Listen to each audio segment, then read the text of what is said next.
galerinha, tudo bem com vocês? Aula de hoje, Reino Fungi. Nessa aula, nós vamos ver características principais deste reino, nós vamos ver também classificação dos fungos e também vamos ver quais são os representantes desse reino, quais são as influências que eles exercem sobre as nossas vidas, sobre as vidas dos seres humanos, incluindo doenças que podem ser causadas por eles. Se liga aí que a nossa aula está começando. Bora lá! Reino Fungi. Então, galerinha, agora nós vamos começar a estudar os organismos pertencentes a esse reino Fungi, que nada mais é do que o reino dos fungos, tá? Vamos começar então falando quem são esses fungos. Nós conhecemos os fungos popularmente como sendo organismos que eles são decompositores. O que significa ser organismo decompositor? Decompositor é todo aquele que decompõe a matéria orgânica. Decompor significa, então, desfazer. Ele se desfaz da matéria orgânica, transformando ela no quê? Transforma em matéria inorgânica. Lembra disso quando estudamos cadeias alimentares? Que nós falamos em que as plantas elas seriam produtoras? Por quê? Porque elas têm a capacidade de pegar a matéria inorgânica por meio da luminosidade, né, do sol, ele transforma isso em matéria orgânica, que seria pelo processo da fotossíntese. Agora, aqui, os fungos agem fazendo o oposto. Eles agem devolvendo a matéria inorgânica para, né, o substrato, fazendo a decomposição dessa matéria orgânica. Então, eles pegam essa matéria orgânica, utilizam ela para a produção de energia deles, e como resultado desse processo, eles geram a matéria inorgânica que vai ser devolvida ao solo e ao meio ambiente, tá? Então, os fungos são conhecidos por esse papel. E, né, aqui eu deixei para vocês alguns exemplos de quem são os fungos, então. Quando nós pensamos em fungos, nós pensamos sempre naquela estrutura de cogumelos, né? Mas nem todo fungo apresenta essa estrutura aqui, tá? Então, aqui eu coloquei para vocês um exemplo de um cogumelo, tá? Esse aqui, nesse caso, é do gênero Amanita, né, que é um cogumelo venenoso. Um cogumelo agora bem conhecido por nós, né, que é um cogumelo comestível, né, que aqui é o champignon. Muitos gostam aí de comer um champignon, né, pôr na pizza, pôr no estrogonofe. Nós temos aqui outros exemplos de fungos, tá? Que daqui é o caso dos bolores de pão, né? É um fungo também decompositor muito conhecido aí, né? E aqui é um outro fungo que muitos não acreditam que seja um fungo, né? Quando eu falo que isso aqui é um fungo, muitos ficam surpresos. Mas ele é sim, tá? Ela é uma levedura. E leveduras são fungos unicelulares. Elas são utilizadas aí como fermentos, né, no nosso dia a dia. Quando alguém da sua casa vai fazer um pão, vai fazer uma pizza, tá? Eles utilizam esse fermento. Estou falando do fermento biológico, tá? Então, eles são fungos do tipo leveduras, tudo bem? É lógico, nós temos muito mais por aí, tá? Bom, vamos lá então, falando sobre algumas características gerais sobre esse reino dos fungos, então, tá? Todas as espécies do reino fungi, elas são eucariontes. O que significa ser eucarionte? Lembra então, eucarionte é aquela célula, né, que possui um envoltório nuclear, que possui uma carioteca. Então aqui o material genético ele não fica mais disperso no citoplasma, ele fica envolvido por essa membrana nuclear, a carioteca. Então são organismos eucariontes. Já tinha falado bastante para vocês, né, sobre diferenças de procariontes e eucariontes.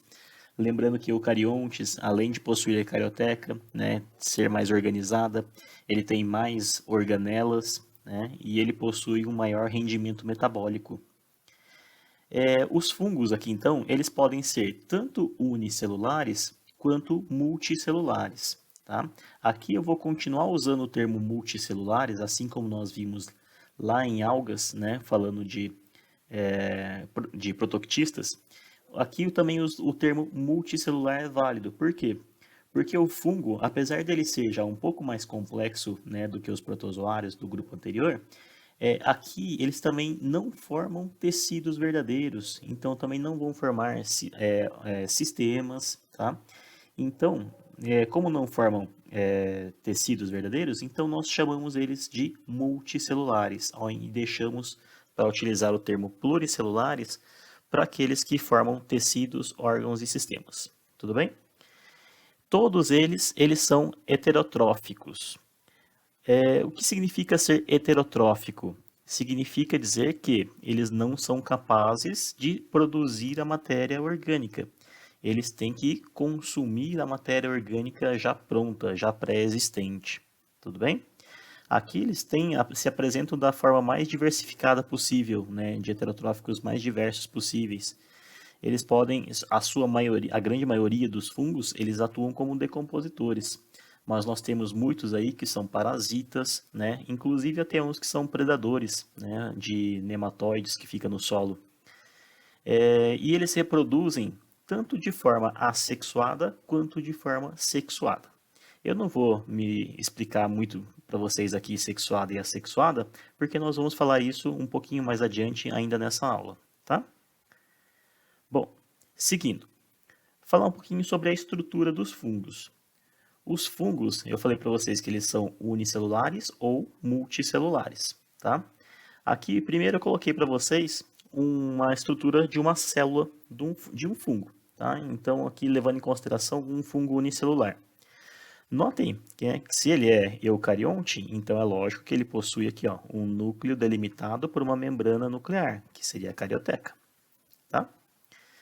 Bom, aí tem as organelas aqui, né? Mitocôndrias para respiração celular, né? Retículo endoplasmático para circulação e produção, ribossomo, síntese de proteínas, complexo de Golgi, síntese e armazenamento, membrana, né, citoplasmática, tá? Todo amarelinho aqui seria o citoplasma, vacúolos para armazenar, né, e digerir. E notem que aqui em vermelhinho, rodeando por fora essa célula aqui, nós temos uma parede. Ah, legal, a parede celular. Sim, fungos também têm parede celular, tá? Assim como eu já tinha falado para vocês que vegetais, né, têm uma parede celular. Só que uma grande diferença da parede celular de fungos para a parede celular de vegetais é que em vegetais essa parede celular ela é composta de celulose, tá? E aqui a parede celular dos fungos ela é composta de quitina, tá? Quitina é uma proteína. Essa proteína também vai ser encontrada depois lá em insetos, tá? Mas aqui essa parede celular então é diferente da parede celular de vegetais, tudo bem? Bom, continuando, aqui ao lado vocês podem ver a estrutura de um fungo agora multicelular, tá? Ele vai começar a formar estruturas filamentosas, como se fossem vários fios. E esses fios recebem o nome de hifas, tá? O conjunto de hifas, ela recebe o nome de micélio.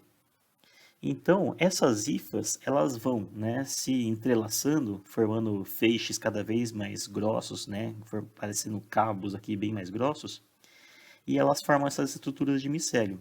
Para aqueles fungos que formam aquela estrutura de cogumelos, essas hifas vão se juntando ao ponto de formarem talos, tá? Não é caule, é talo.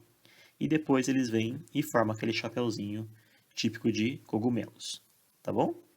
Então, só para relembrar, né, os fungos aqui multicelulares apresentam estruturas filamentosas chamadas de hifas, sendo que o conjunto de hifas chama-se micélio. Tudo bem? Bom, continuando. Vamos passar agora para a classificação dos fungos. Quanto à classificação dos fungos, tá? Ela não é tão simples igual a classificação de bactérias e de protozoários que a gente viu, que era com base em formato e depois outra com base em locomoção. Aqui, a classificação dos fungos, ela já é um pouquinho mais complicado. E eles tiveram que, inclusive, fazer alguns reajustes de acordo com a proximidade por análises genéticas, né? Porque analisando eles por fora, pelo aspecto morfológico, eles acabaram confundindo algumas espécies e classificando ela de forma errada, tá? E aí eles tiveram que fazer uma análise genética desses indivíduos, dessas espécies, para reclassificar. Tipo assim, essa é geneticamente mais próxima dessa outra espécie, então elas vão ficar juntas. Essa outra é mais distante, então vai ficar separado, tá? e fizeram uma nova reclassificação. Por que eu estou falando isso? Porque antigamente, né, esse grupo aqui, ó, de Chytridiomycetus, eles eram classificados com outro nome que nós vamos ver já logo adiante, tá? E os indivíduos que estavam nesse Chytridiomycetus, depois, nessa nova classificação, eles foram redistribuídos dentro desses outros grupos e o que sobrou virou esse grupo aqui, então, atual, Chytridiomycetus. Então, basicamente, nós vamos ver nessa aula, não quer dizer que só existam esses, mas nós vamos ver nessa aula que são os principais, os Chytridiomycetus, Zygomycetus, Ascomycetus e Basidiomycetus. Tudo bem? Então, bora lá ver isso aí. Chytridiomycetus. Então, como eu havia falado para vocês, esse grupo aqui, ele foi feito, né, uma reclassificação dele, porque antigamente eles eram conhecidos como Deuteromycetus, ou então alguns chamavam simplesmente de fungos imperfeitos, tá? Ninguém é perfeito, nem mesmo fungo, né? Então, fungo, nossa, piadinha ruim, né? Mas fungos imperfeitos, eles estão aqui dentro desse grupo agora de Chytridiomycetus, ok? Outros, né, deuteromycetos desse grupo anterior aqui, né, que existia antes, eles foram redistribuídos e foram parar dentro desses outros. O que sobrou virou esses aqui, tá? Bom, eles são fungos mais simples, tudo bem? São todos unicelulares e eles são praticamente todos aquáticos, tá? Por eles serem aquáticos, eles produzem uma forma, eles fazem uma forma de reprodução produzindo, né, uma estrutura reprodutiva chamada de esporos, tá? A gente pode tentar fazer, né, uma comparação de esporos com sementes, né? Lógico, é bem diferente uma coisa da outra. Esporo é uma coisa, semente é outra coisa, tem origens diferentes, constituição diferente, mas elas são estruturas, ambas, né, são estruturas reprodutivas, tá? Que servem para aguentar um certo período, né, desfavorável, e quando achar um período favorável, começa, né, a reprodução gerando um novo indivíduo. Então aqui, esses esporos, por a maioria ser aquático, esses esporos eles apresentam flagelos. Então chega um momento em que, né, ele começa a querer fazer a sua reprodução, e esses fungos aqui começam a reproduzir, né, a reproduzir não, começam a multiplicar o núcleo presente dentro deles, fazendo cópias, e elas vão formando esporos que vão saindo daqui. E esses esporos apresentam flagelos, e eles vão nadando, né, até encontrar um local favorável para que ele comece a se desenvolver em um adulto, tá? Eles apresentam, né, uma característica de hifas cenocíticas, né, que são não septadas. Ou seja, dentro dessas células aqui, elas não apresentam septos, tá? E a maior parte delas são decompositoras. E nós temos, né, uma espécie que ela é parasita de anfíbios, tá? Uma curiosidade aqui. Essa espécie aqui, ela fica parasitando, né, esses anfíbios, inclusive ameaçando algumas espécies aí de extinção, tá? Levando à morte de muitos indivíduos e então corre-se o risco, né, de algumas espécies aí de extinção. Tudo bem? Bom, aqui está uma fotinha então ilustrando eles aqui, tá? O flagelinho nem aparece direito aqui, nem de alguns esporos menores, mas eles são todos unicelulares. Continuando. Grupo agora dos zigomycetos, tá? Os zigomycetos, eles já podem ser, eles são ainda unicelulares, mas nós temos ainda representantes que são agora multicelulares, tá? Então, eles se apresentam em formas de pequenas hifas ali, né, formando um tapetinho aveludado, tá? É o grupo, então, dos mofos e dos bolores. Esses mofos e bolores que costumam crescer aí em alimentos que estão estragando, né, até mesmo, né, na matéria orgânica, não precisa ser alimento, né, pode ser alguma coisa, um animal morto por ali, né, e começa a crescer esses mofos e bolores por cima. Pode ser até mesmo, inclusive, né, áreas da nossa casa. Às vezes temos uma parede ali, né, que está com infiltração, com vazamento, que fica pegando constantemente a umidade da chuva, né? E ela começa a desenvolver esses bolores, tá? Mofos e bolores. Eles produzem esporos também, né? Fazem reprodução por meio de esporos, só que aqui, Como eles já não são mais de ambiente aquático, então os esporos deles são o quê? Não flagelados, tá? Eles apresentam hifas cenocíticas também, que são as que não apresentam septos, né, divisão do citoplasma ali em septos. E a maior parte decompositoras, mas encontramos também algumas espécies parasitas, certo? Então aqui é só para mostrar para vocês a figura de um pão mofado, tá?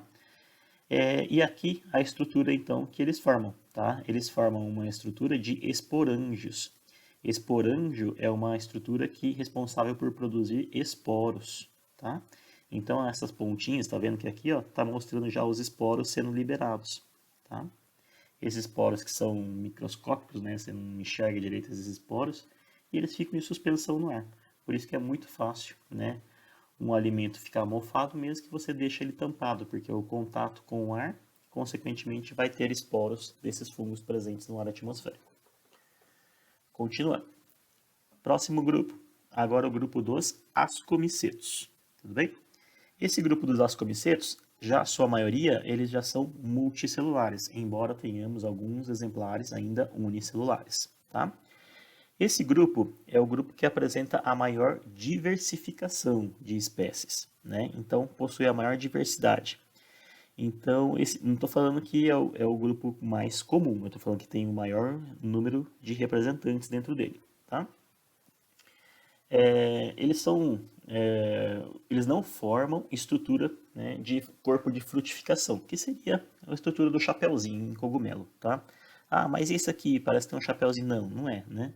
Não é aquela estrutura, né, clássica, né, do cogumelo, do corpo de frutificação, tá? Embora eles apresentem já uma complexidade maior em comparação aos dois grupos anteriores. Eles produzem esporos também para reprodução e esses esporos também não são flagelados. Agora, eles já apresentam hifas septadas. Então, nessas células aqui, né, nessas hifas desses indivíduos, eles apresentam já septos, tá? Seriam como se fossem barreiras, paredes ali, né, dividindo o citoplasma em câmaras. A maior parte delas também são decompositoras, embora apresentando ainda indivíduos que são parasitas e que apresentam também relações mutualísticas, tá? O que seria uma relação mutualística? Aqui eu dou dois exemplos para vocês, né, de relação mutualística. Só para relembrar, mutualismo. Mutualismo é aquela relação entre duas espécies diferentes, tá? Em que ela é obrigatório para a sobrevivência, então uma espécie não vive sem a presença da outra, e nessa relação as duas saem com benefício nessa relação, então as duas são beneficiadas, tá? Um caso clássico de mutualismo presentes aqui nos fungos, eu já comentei para vocês quando eu falei de algas, são os líquens. Por quê? O que é o líquen? Líquen, ela é um híbrido, né, ali, vamos dizer assim. Um híbrido não, mas é formado por duas espécies, né? Um fungo e o outro é uma alga, tá? Então, o que acontece? Esse fungo e essa alga, eles se juntam e formam um organismo simbionte, tá? Esse organismo simbionte, ele vai ter que ter, né, os dois têm papel importante na sobrevivência. O que acontece? A alga, por ela ser fotossintetizante, então ela produz a matéria orgânica. E aí esse fungo consome essa matéria orgânica que foi produzida então pela alga. Aí o fungo, né, ele faz o que para a alga? O fungo, por também ser decompositor, ele pega a matéria orgânica, decompõe e transforma em sais minerais, que essa alga consegue sobreviver, tá? Então, nessa relação, os dois têm colaboração, os dois fornecem partes importantes nessa relação e é necessário para sobreviver. Sem a presença de um do outro, eles não conseguiriam sobreviver, tá? E um outro exemplo que os fungos também fazem nessa relação mutualística é o exemplo das micorrizas. Micorrizas, que vocês também já ouviram falar disso, é aquela, né, relação em que um fungo ele participa juntamente com raízes de plantas, tá? Principalmente das leguminosas.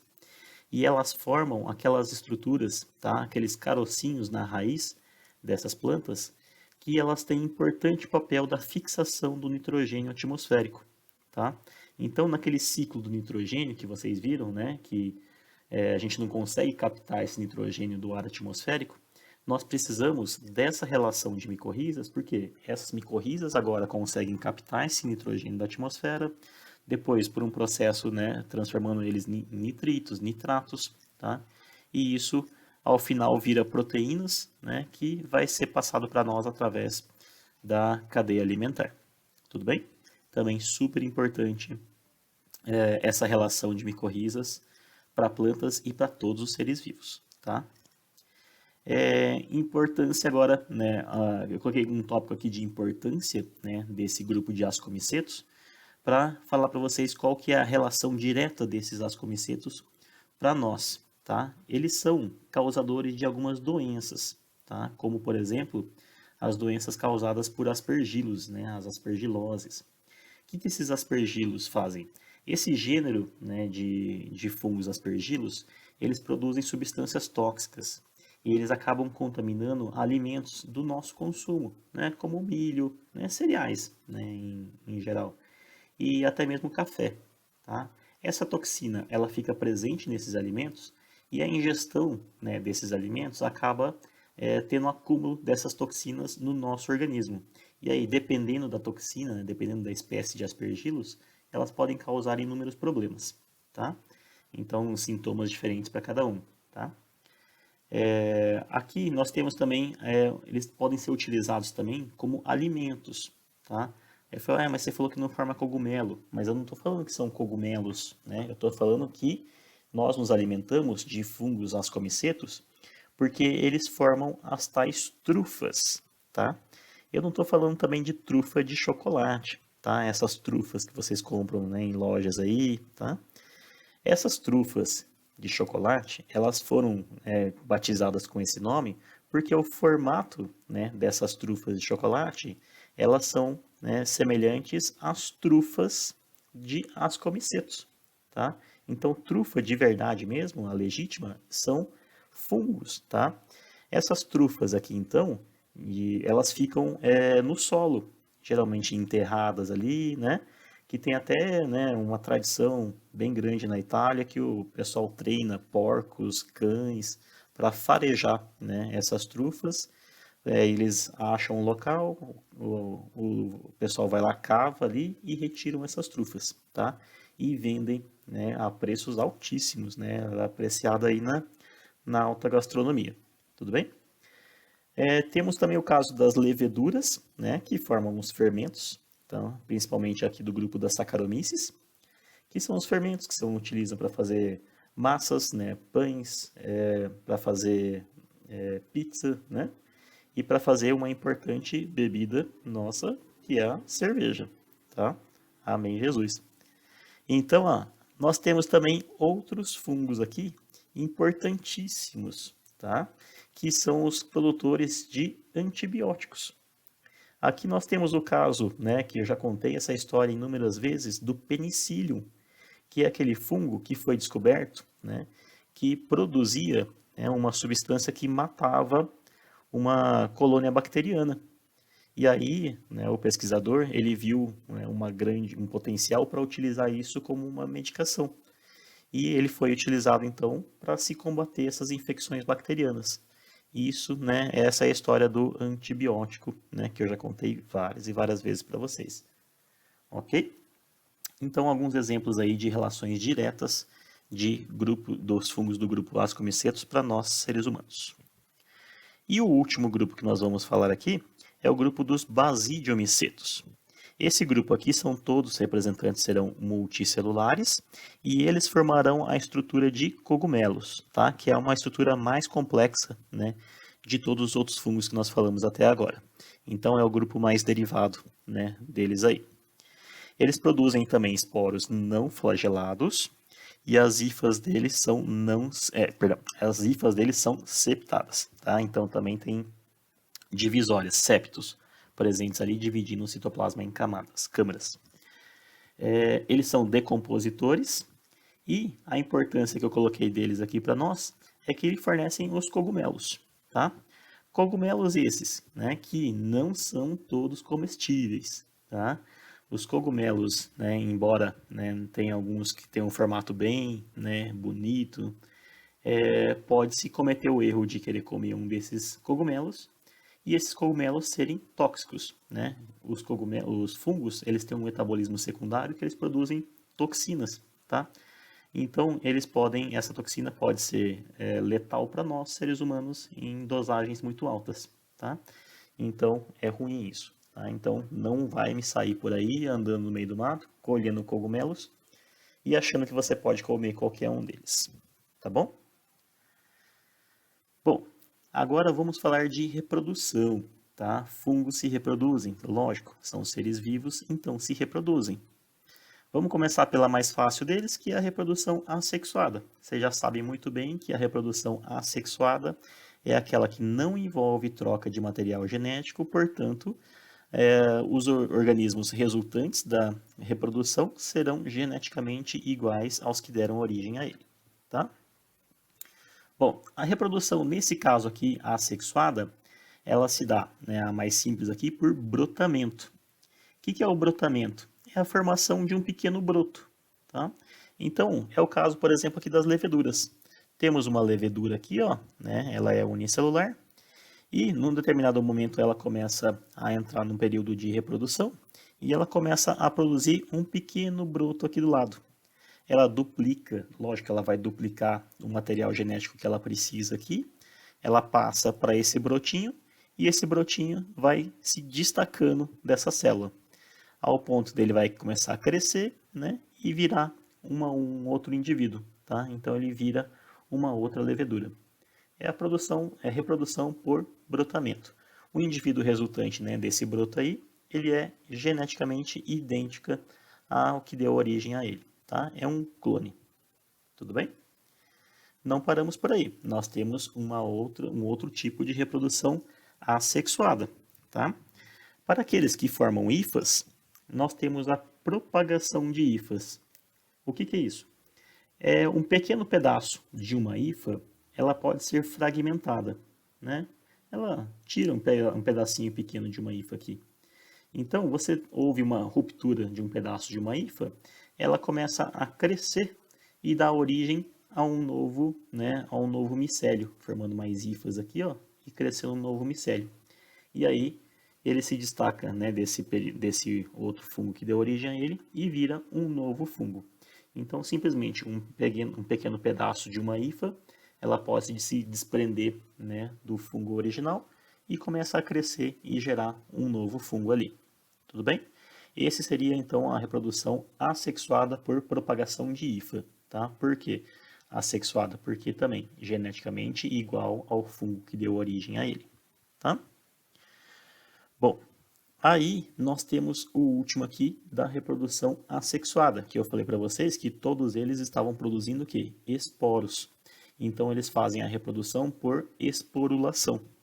Esses esporos, então, né, chega a determinado momento e período ali, em que ele começa a produzir esses esporos.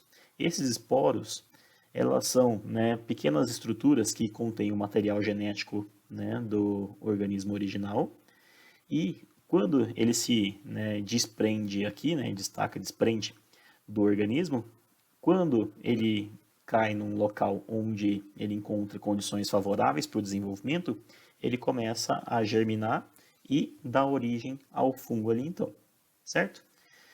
Por isso que, né, qualquer coisa aqui em contato com o ar, ele começa a estragar. Por quê? Porque ele começa a desenvolver fungos ali. Porque no ar atmosférico está cheio de esporos de fungos, tá? Esses esporos são pequenos o suficiente para eles ficarem em suspensão no ar. Então um alimento entrou em contato com o ar atmosférico dentro de algumas horas, alguns dias, ele começa já a estragar por ação da decomposição por fungos, tá bom? Continuando aqui então, tá? Agora partimos para a reprodução sexuada. Como que se dá a reprodução sexuada? Eu falei, nossa, reprodução sexuada? Então tem troca de gametas com fungos? É, vamos lá, né? Não é bem troca de gametas. Mas nós já falamos essa questão, né, de fusão, de plasmogamia, né? Quando a gente falou, né, de grupos lá para trás, nos protoquitistas, eles também faziam isso. Então, aqui eles fazem a fusão de hifas, tá? Uma hifa, ela cola ali, fica pareada, juntinha uma com a outra, né? Então, a hifa de um fungo com a hifa de um outro fungo, elas ficam, né, se entremeiam ali, e chega um determinado momento em que uma hifa e a outra, elas ficam coladinhas uma com a outra. E aí ocorre a chamada plasmogamia. O que seria a plasmogamia? Seria a união do citoplasma. O citoplasma de um e de outro, eles se unem. Está mostrando aqui então, ó, uma hifa de uma, né, de um fungo com a hifa do outro fungo, tá? Eles ficam próximos um do outro e aí começa a hifa ir em direção à outra, ó, uma em direção à outra. Nesse momento, uma e a outra hifa, elas se fundem e formam a plasmogamia, tá? Aí o que eles fazem? Eles trocam o material genético, tá? Então, joga o material genético de uma para outra. Nesse ponto que juntou o material genético das duas, esse material genético eles se fundem, né? Então ocorre aqui, ó, a cariogamia, tá?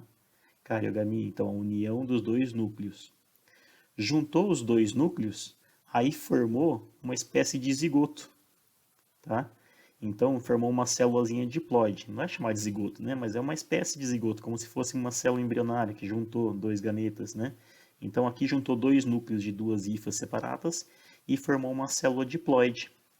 E aí o que acontece? Dessa célula agora diploide, eles começam a se dividir pela divisão de meiose e originam esporos haploides, tá?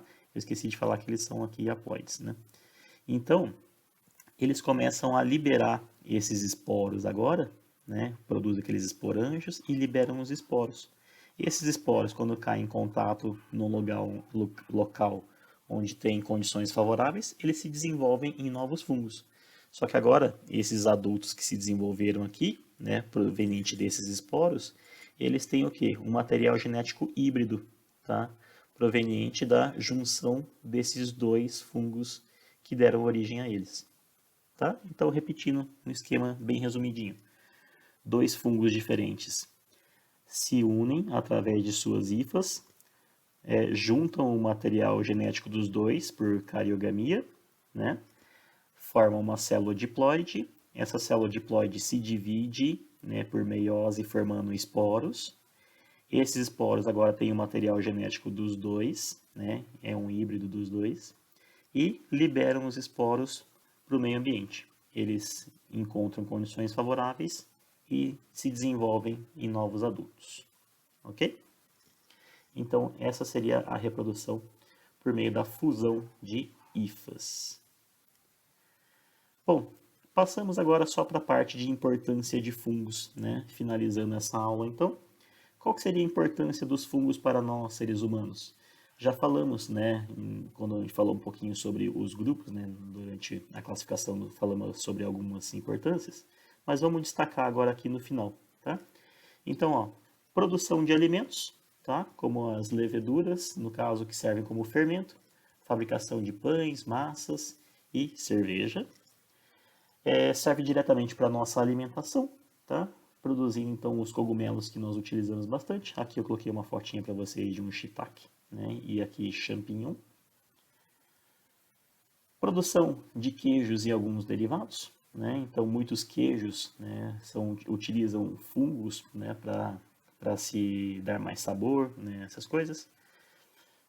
Produção de medicamentos, que seriam o caso dos antibióticos, tá? Produzido aqui então uma ilustração da época de uma penicilina. A penicilina que até hoje ela é muito utilizada ainda, né, como antibiótico. Eles atuam como decompositores, a grande maioria, tá? Decompondo a matéria orgânica. Causadores de doenças, tá? Então aqui eu cito algumas doenças para vocês. tá? Que é o caso de micoses, né? Alguns chamam de frieiras, pé de atleta. Essas micoses, né, elas aparecem como manchas esbranquiçadas na pele e elas são causadas por fungos, tá? Então, micoses essas que até mesmo para quem já foi numa piscina de algum clube, tem que passar por um exame chamado de exame dermatológico, né, em que um médico vai procurar no meio do vão dos dedos, embaixo nas axilas, tá? Procurar para ver se tem algum tipo de micose. São áreas que podem ficar constantemente úmidas, né, por causa do calçado, por causa do suor, né, e podem proliferar então micoses, tá? Candidíases, né, que é causada por um fungo chamado de Candida albicans, causador de sapinho, a gente conhece como sapinho, né? E essas candidíases podem até mesmo ser transmitidas em ato sexual, né? Muito comum também ser transmitida através de contato, né, da saliva, tá? Aspergiloses, que eu falei já para vocês, que são aqueles fungos que produzem bastante toxina em alimentos, né, em cereais, em milho, tá? Essa doença aqui, impronunciável, né, o nome dela, e a ferrugem, tá? Uma outra doença causada por fungos. A ferrugem que dá no ferro, não sei o que. Não, não é essa ferrugem, não. A ferrugem em vegetais, chamada, né, muitos conhecem como ferrugem de citros. É aquele aspecto, né, não é uma ferrugem, né, mas é um aspecto de ferrugem que ela causa, tanto nos frutos, quanto também nas folhas. Então, quando você pega algum vegetal que parece que ela está meio um aspecto como se ela tivesse enferrujado, ela pode ser então o fungo, né, que causou esse aspecto nele, tá? Então, ele também é um fitopatógeno, né, um fungo que causa doenças em vegetais. E aqui, mostrando para vocês as duas relações de simbiose que esses fungos podem fazer, né, relações de mutualismo. Aqui, nesse primeiro caso, está representando então os líquens, tá? Muito comum aí se encontrar em cascas de árvores, tudo bem? E aqui que são representando as micorrizas, tá? Você pode ver que nós temos várias pontinhas, bolinhas aqui, ó, né, nessas raízes, que são onde ficam esses fungos em contato com a raiz desses vegetais, que faz a fixação do nitrogênio. Importantíssimo para todos os seres vivos. Ok? Então, esses aí então, são algumas importâncias dos fungos para o nosso dia a dia, para o nosso cotidiano. Deixo aqui uma pequena mensagem para vocês, tá? Todos os fungos, eles são comestíveis, alguns apenas uma vez. Se a gente considerar que ó, muitos podem ser venenosos, você pode comer? Pode, né? Só que não vai estar vivo para contar o gosto deles. É uma pequena brincadeira que ilustra, então, o perigo de alguns cogumelos aí para a nossa vida. Galerinha, espero que vocês tenham entendido essa aula e aguardo vocês em uma próxima. Até mais!